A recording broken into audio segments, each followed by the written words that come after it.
तीसरा सवाल देखो, निम्नलिखित कथनों में जो संख्या प्रकट हो रही है उन्हें मानक रूप में व्यक्त कीजिए। 1 माइक्रोन बराबर 1 बटा इकाई, दहाई, सैकड़ा, हजार, 10,000, लाख, 10 लाख 1 बटा 10 लाख मीटर के बराबर होता है। तो हम सॉल्यूशन में लिखेंगे 1 माइक्रोन बराबर 1 बटा 1, 2, 3, 4, 5, 6 10 की घात 6 मीटर। क्योंकि हमें मानक रूप में लिखना है इसलिए 10 की घात 6 ऊपर ले जाएंगे हम, तो हो जाएगा 1 गुणा 10 की घात -6 मीटर, और यही हमारा आंसर हो जाएगा। दूसरा सवाल है, एक इलेक्ट्रॉन का आवेश इतना होता है। ये जो संख्या लिखी हुई है बहुत लंबी है, पढ़ने की जरूरत नहीं, इसका उच्चारण करने की जरूरत नहीं है। कूलम्ब होता है। तो हम क्या लिखेंगे? लिखेंगे सॉल्यूशन, एक इलेक्ट्रॉन का आवेश बराबर 0, इनको अगर गिनना चाहे तो 3, 3, 6, 3, 9, 3, 12, 3, 15 और 3, 18। तो ये 18 जीरो हो गई। तो हम क्या करेंगे? 16 दशमलव के नीचे 1 खींच देंगे और आगे जितनी जीरो है उतने अंक, और ये 2 अंक ये इस तरह से 18 और 2 20। 1, 2, 3, 4, 5, 6, 7, 8, 9, 10, 11, 12, 13, 14, 15, 16, 17, 18, 19, 20। अगर ये कम रह गई हो तो भी आप 20 मान लेना, 20 कर लेना। बराबर 16 बटा 10 की घात 20। मैंने बताया था कि मानक रूप में 1.6 यानी कि 1 अंक के बाद दशमलव लगाते थे, यहां दशमलव लगाएंगे तो गुणा 10। इस प्रकार से हमारे पास सॉल्यूशन क्या आएगा? 1.6 गुणा 10 की घात 1 ये वाली, और इसमें से 20 ऊपर जाके घट जाएगी। इस प्रकार से क्या आएगा? 1.6, और जब माइनस के 20 में से 1 घटेगा तो 10 की घात -19 कूलम्ब आंसर। जीवाणु की माप दी हुई है तो लिखेंगे जीवाणु की माप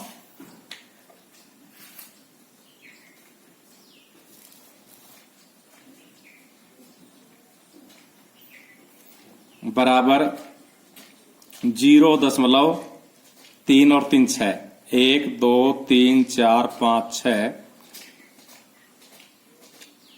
बराबर दशमलव के नीचे 1 खींच देंगे, आगे जितने अंक उतनी जीरो, तो 7 जीरो जाएगी क्योंकि 6 जीरो ये रेखिए 3, 3, 6 और 1 7, यानी कि 5 बटा 10 की घात 7, यानी कि 5 गुणा 10 की घात ऊपर जाके -7 हो जाएगी। इस प्रकार से हम इनके मानक रूप लिखते चले जाएंगे। और ये इसका जो मात्रक है वो मीटर था, मैं लगाना भूल गया, इसलिए यहां लग जाएगा मीटर। अगला सवाल देखिए, पौधों की कोशिकाओं की माप। हम क्या लिखेंगे? सॉल्यूशन, कोशिकाओं की माप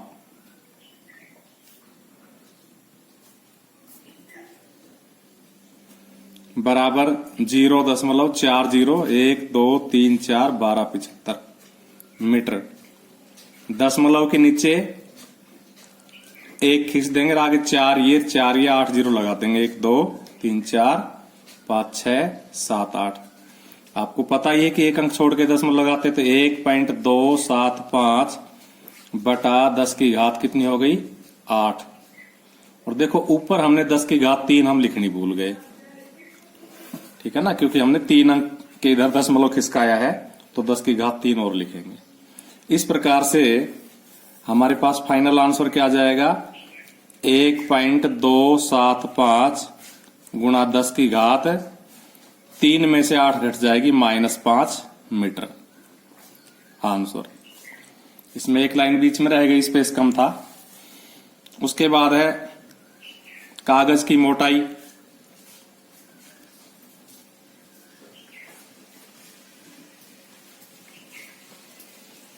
.07 मीटर बराबर 7/100 मीटर मिलीमीटर बराबर 7/10⁻² मिलीमीटर, और 10⁻² ऊपर जाके माइनस हो जाएगी, तो 7 × 10⁻−2 मिलीमीटर आंसर। इसके बाद में चौथे सवाल पे आ जाओ। एक ढेर में 5 किताबें हैं जिनमें प्रत्येक की मोटाई 20 मिलीमीटर तथा 5 कागज की शीटें हैं जिनमें प्रत्येक की मोटाई 0.016 मिलीमीटर है। इस ढेर की कुल मोटाई ज्ञात कीजिए। तो हम क्या लिखेंगे? हम लिखेंगे 5 किताबों की मोटाई, या पहले एक किताब की मोटाई 20 मिलीमीटर, इसलिए 5 किताबों की मोटाई, तो 20 × 5 बराबर 100 मिलीमीटर, 20 × 5 100 मिलीमीटर। अगर आपको नहीं दिखाई दिया हो तो 20 मिलीमीटर, फिर 5 की निकालेंगे, 5 से गुणा करेंगे तो 20 × 5 100 मिलीमीटर। अब हम लिखेंगे एक शीट क्या है? कागज की शीट, एक शीट की मोटाई, और वो हमसे दी हुई है 0.016 मिलीमीटर। ये शीट भी कितनी है? 5, तो इसलिए 5 शीट की मोटाई 0.016 गुणा 5, तो देखो 16 × 5 = 80, या 5 से गुणा कर लो, 5 × 30, 5 × 5 और 3 8, फिर 0, 3 अंक छोड़ के दशमलव, फिर ये मिलीमीटर। अभी किताब और ये कागज की शीट ऊपर नीचे रखी हुई है, अर्थात इनका ढेर बना हुआ है, तो ढेर की मोटाई कितनी हो जाएगी? किताबों की मोटाई में कागजों की मोटाई जोड़ देंगे, लिखेंगे इसलिए ढेर की मोटाई, और हम 100 मिलीमीटर में क्या जोड़ देंगे? 0.080 मिलीमीटर जोड़ देंगे। तो यहां दशमलव नहीं है तो अंत में दशमलव लगा के और आवश्यकता अनुसार 0 लगा लेंगे। इस प्रकार से इनका जोड़ कर देंगे तो कितना आ जाएगा? 0.80.001 मिलीमीटर। अब इसको हमें क्या करना है? मानक रूप में लिखना है।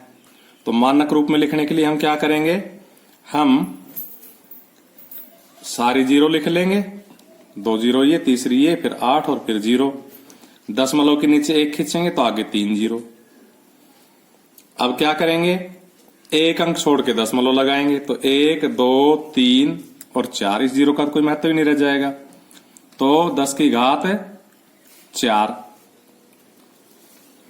उसके बाद जो नीचे है 10⁻3 उसको लिख देंगे, क्योंकि 1000 का मतलब 10⁻3। इस प्रकार से फाइनल आंसर क्या आएगा? 1.0008 गुणा 10⁻4, और ये 3 ऊपर जाके घट जाएगी, तो कितना आ जाएगा? हमारा फाइनल आंसर आ जाएगा 1.008